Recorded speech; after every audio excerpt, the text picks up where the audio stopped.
உங்களுடைய வருமானம் எல்லாமே எவ்வளோ சம்பாதிக்கிறோம், ஆனால் எல்லாமே சத்துரு திருடிக்கொண்டு போகிறானே, பொத்தலான பையில போடுவது போல இருக்கிறதே என்று ஒருவேளை நீங்கள் நினைக்கலாம். நீங்கள் அவ்வளோ காரியங்களை செஞ்சாலும் எவ்வளோ சம்பாதித்தாலும் கோர்ட்டுக்கும் கேஸுக்கும் அப்புறம் நீங்கள் பார்த்தீங்கன்னா மருத்துவமனைக்கும் உங்களுடைய பணம் போய்கொண்டு இருக்கலாம், வீணாக போய்கொண்டு இருக்கலாம்.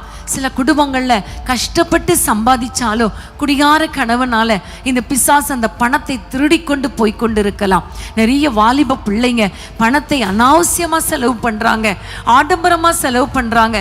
அம்மா அப்பா எவ்வளோ கஷ்டப்பட்டு சம்பாதிக்கிறாங்கன்னு தெரியாத அளவுக்கு சத்துரு அவர்கள் இருதயத்துக்குள்ளே புகுந்து அனாவசியமாக செலவை இழுத்து கொண்டு வருகிறான்.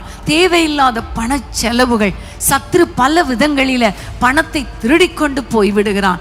இன்றைக்கு நம்ம எல்லாரும் ஜெபிக்க போறோம். ஏன்னா ஆண்டவர் வார்த்தை கொடுத்திருக்கிறார், இனி உன் ஆகாரத்தை சத்துருக்களுக்கு கொடுக்க மாட்டேன். ஆமென். அன்றைக்கு இஸ்ரவேல் புத்திரர் விதைத்திருக்கும் பொழுது மீதியானியர் வந்து எல்லாவற்றையும் திருடிக்கொண்டு அழித்து கொண்டு ஆகாரத்தை கூட வைக்காமல் போனார்கள் என்று நம்ம நியாயாதிபதிகளின் புத்தகத்திலே பார்க்கிறோம் இல்லையா?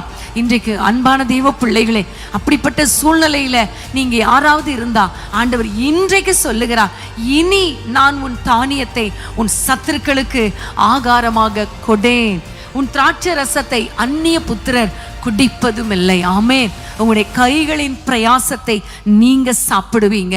உங்களுடைய கைகளின் பிரயாசத்தை உங்களுடைய குடும்பத்தினர் அனுபவிப்பார்கள். தேவையில்லாத செலவுகள் வராது. கடன், வட்டி, இதுக்கே பணம் போயிருது இல்லையா? இன்னைக்கு நம்ம எல்லாரும் போராடி ஜெபிக்க போறோம். ஆண்டவர் ஒரு பெரிய விடுதலையை கர்த்தர் கொடுக்க போகிறார்.